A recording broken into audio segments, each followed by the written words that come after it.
नमस्कार, देवभूमि लाइव में आपका स्वागत है। मैं हूं आपके साथ पराग गुप्ता। उत्तराखंड पंचायत चुनाव पर रोक लगी है। नैनीताल हाईकोर्ट ने चुनाव पर रोक लगा दी है। आरक्षण प्रक्रिया के चलते चुनाव पर रोक लगाई गई है। आरक्षण प्रक्रिया को हाईकोर्ट में चुनौती दी गई थी। पिछली सुनवाई में हाईकोर्ट ने निर्देश दिए थे, राज्य सरकार से आरक्षण पर जवाब मांगा था। आज राज्य सरकार ने दाखिल किया था जवाब। आरक्षण प्रक्रिया को हाईकोर्ट में चुनौती दी गई थी, तो उत्तराखंड उच्च न्यायालय ने त्रिस्तरीय पंचायत चुनाव की प्रक्रिया पर फिलहाल रोक लगा दी है। ये फैसला राज्य सरकार द्वारा पंचायत चुनावों के लिए आरक्षण नियमावली की अधिसूचना जारी न करने के कारण लिया गया है। हाईकोर्ट की खंडपीठ ने स्पष्ट किया कि आरक्षण प्रक्रिया नियमानुसार नहीं अपनाई गई है, जिससे चुनावी प्रक्रिया पर प्रश्न चिन्ह खड़े हो गए हैं। शनिवार को ही राज्य निर्वाचन आयोग ने पंचायत चुनावों की अधिसूचना जारी की थी। इसके ठीक 2 दिन के बाद कोर्ट ने इस पर रोक लगाते हुए राज्य सरकार से जवाब तलब किया है। मुख्य न्यायाधीश जी नरेंद्र और न्यायमूर्ति आलोक महरा की पीठ ने मामले की सुनवाई करते हुए सरकार की लापरवाही पर नाराजगी जताई। बागेश्वर निवासी गणेश दत्त कांडपाल समेत अन्य याचिकाकर्ताओं ने कोर्ट में दायर याचिका में आरोप लगाया कि सरकार ने 9 जून 2025 को पंचायत चुनाव के लिए नई आरक्षण नियमावली जारी की और 11 जून को एक अन्य आदेश के माध्यम से पूर्व में लागू आरक्षण रोटेशन को रद्द कर नया रोटेशन लागू कर दिया।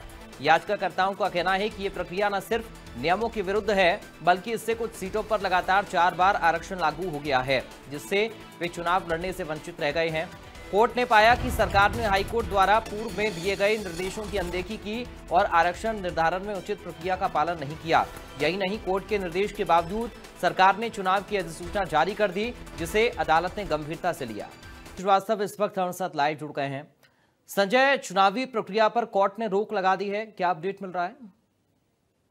देखिए, अभी शनिवार को ही चुनाव आयोग ने प्रेस कॉन्फ्रेंस करके जो उस पे बड़ा निर्णय लिया और बड़े निर्णय के तहत 2 दिवसीय चुनावी प्रक्रिया को उन्होंने सबके सामने रखा और चुनाव में सारी पार्टियां तैयारी कर ली थी। लेकिन एक अपील लगी हुई थी आज सुबह 10-10:30 बजे, जब सुप्रीम कोर्ट नैनीताल के हाई कोर्ट में वो अपील गई तो आरक्षण को लेकर के उस अपील में अपनी बात रखी गई थी। तुरंत हाई कोर्ट ने उस पूरे चुनावी प्रक्रिया को रोक लगाते हुए उन्होंने सीधे सीधे आदेश दिया और क्लियर किया है कि जो आपकी आरक्षण की स्थिति है वह स्पष्ट नहीं है। सबसे पहले उत्तराखंड सरकार आरक्षण की स्थिति को स्पष्ट करे, उसके बाद ही चुनावी प्रक्रिया में वो जा सकते हैं। तो आप ये मान सकते हैं कि जो सरकार के द्वारा निर्णय लिया गया उसमें जो अधिकारी थे उन्होंने कहीं न कहीं से कुछ इतना ढीलापन या ये मान के चले जिसकी वजह से ये सरकार को मुंह की खानी पड़ी और जवाब देना मुश्किल हो रहा है। अब जो चुनाव में सारे लोग लग गए थे, जो आरोप लग रहा था सरकार पे, वो आरोप पुख्ता होता नजर आ रहा है। जी संजय, इसमें 2 बातें हैं, मैं एक बार आपसे इसको डिस्कस करना चाह रहा हूं। एक तो ये कि इसमें जो आपने बताया कि कोर्ट ने माना है कि इसमें कुछ त्रुटियां हैं, उन पर सुधार करने की या उन पर काम करने की जरूरत है, और दूसरा ये, क्या अपना जवाब पेश करने से पहले ही चुनाव की तारीखों का ऐलान हो गया, ये भी कोर्ट ने कहा?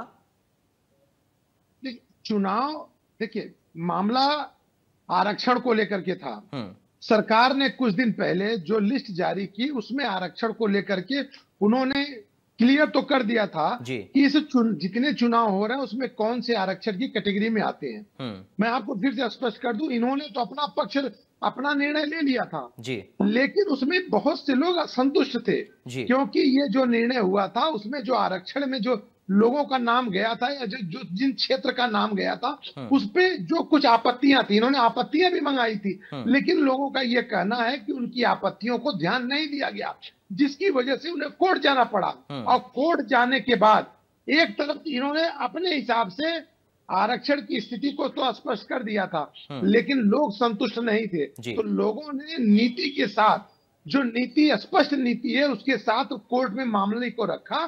कोर्ट ने तुरंत संज्ञान लिया कि जो सरकार ने अपनी नीति स्पष्ट की है वह कहीं न कहीं से उसमें दुविधा की स्थिति है, वह आरक्षण की स्थिति स्पष्ट नहीं है। अपने निर्णय में उन्होंने कहा कि आरक्षण की स्थिति स्पष्ट नहीं है, पहले आप आरक्षण की स्थिति को स्पष्ट कीजिए, उसके बाद ही चुनाव कराइए। जी संजय, अब आगे की प्रक्रिया क्या रहेगी? चूंकि कोर्ट ने तो ये कहा कि पहले आप आरक्षण की जो प्रक्रिया है उसको बेहतर करें, उसको दुरुस्त करें, एक पहलू पर आप काम कर लें, उसके बाद चुनाव के बारे में सोचें। तो अब सरकार किस दिशा में चल रही है, अब क्या होगा आगे? देखिए, पंचायती चुनाव के जो सचिव हैं उनकी प्रेस कॉन्फ्रेंस हो रही है, वो अपना पक्ष रखने वाले हैं। हमारी समझ से इस तरफ हम लाइव दे रहे हैं, उस तरफ उनका पक्ष आ भी जाएगा।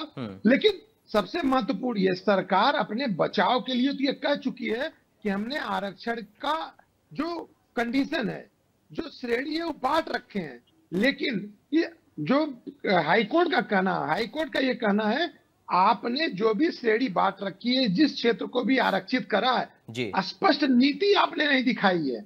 आपका निर्णय स्पष्ट नहीं है। आप स्पष्ट कीजिए कि किस आधार पे आपने उस क्षेत्र को आरक्षित किया या किस आधार पे उस क्षेत्र को आरक्षित नहीं किया है। पहले आप इस चीज को स्पष्ट करें, उसके बाद ही चुनाव कराएं। तो आप ये मान के चलिए कि एक बार अभी सरकार जिस निर्णय पे पहुंची थी, वो अपना पक्ष जरूर रखेगी और हाई कोर्ट को बताने का प्रयास करेगी कि उनके निर्णय सही थे। जी, बहुत शुक्रिया आपका संजय श्रीवास्तव, तमाम जानकारी और इस पूरी बातचीत के लिए।